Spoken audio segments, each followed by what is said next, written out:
All right, I'm right back with the second book because I promised you that I would make up for last night because I missed last night. And Olena's like, wait, why aren't we done yet? Look at her face. Look at the face. Look at her face. Hi.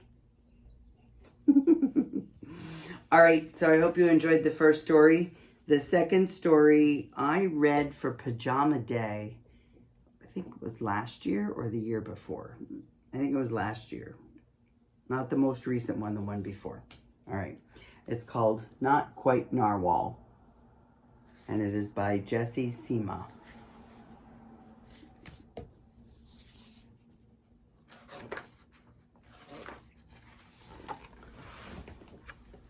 Kelp was born deep in the ocean.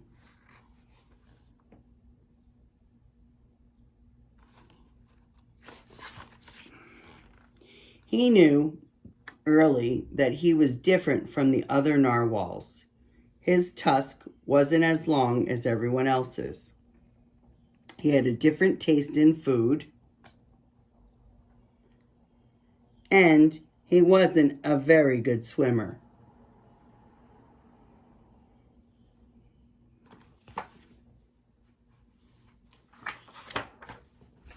But his friends didn't seem to mind, so Kelp decided he wouldn't mind either.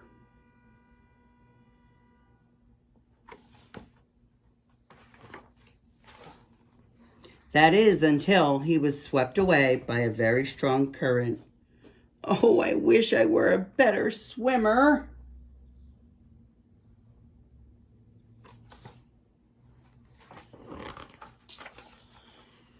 Kelp found himself up at the surface, closer to land than he'd ever been before. High up on a cliff, he spotted a mysterious, sparkling creature. It looked so familiar. It looked like kelp.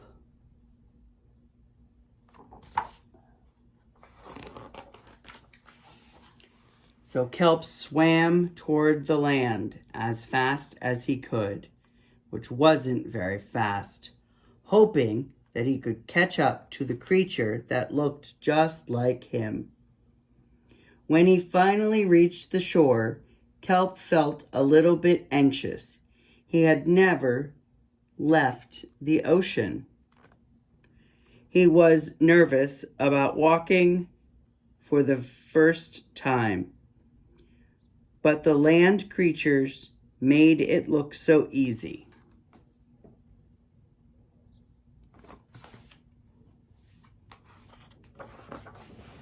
So first he tries to do what the crab does. You know how crabs walk sideways? And that doesn't go so good. It wasn't easy. Then he tries to follow a frog. Frogs hop. Also not working out so good. Then he sees the turtle and tries to do what the turtles are doing. And that goes a little better. Eventually, he got the hang of it.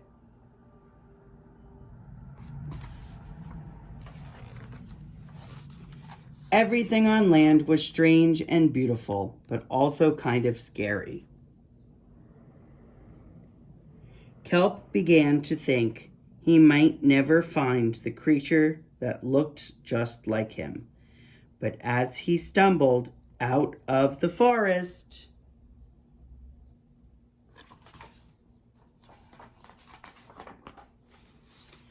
land narwhals! Actually, we're unicorns, and by the looks of it, so are you.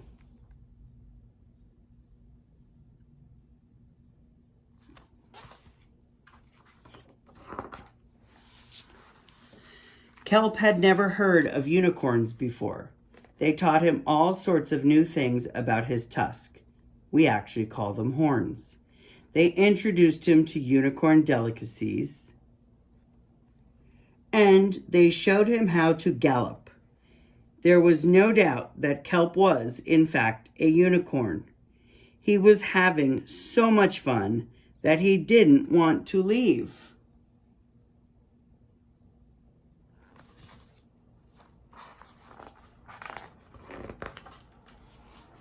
But then he remembered all of his friends under the sea. Kelp missed them terribly, so he said goodbye to the unicorns and returned to the ocean. And the unicorn said, "Come back soon."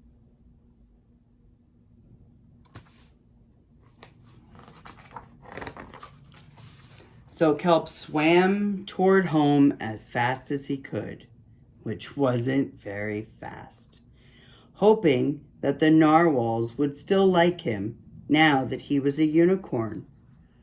When he finally arrived, Kelp had butterflies in his stomach. "Welcome home, Kelp."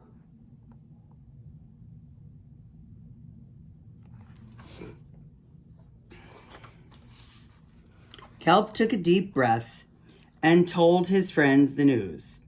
"It turns out I'm not a narwhal." "Well, of course you're not. I'm a unicorn. We all knew that." They took it quite well.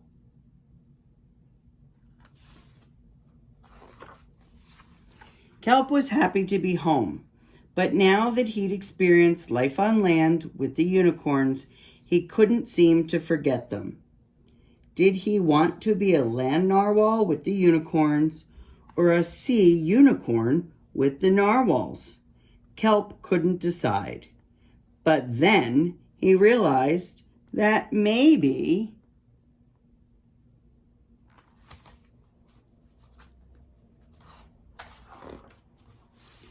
just maybe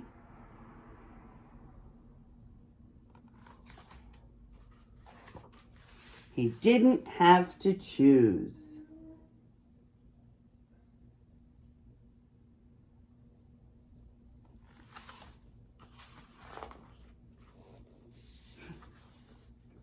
The end. And then look, he meets a rhinoceros, and the rhinoceros says, "Hi, I'm a unicorn."